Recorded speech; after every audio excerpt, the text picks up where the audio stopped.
भक्ति के मोरा फल जी।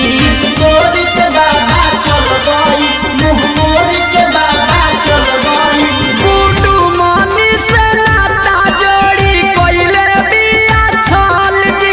जह दिन दिल ओकर टूट जाई मिली भक्ति के मोरा फल जी। चोट खइले बुलेट लाल जबर हो सावन में खिसियाइल लभर हो।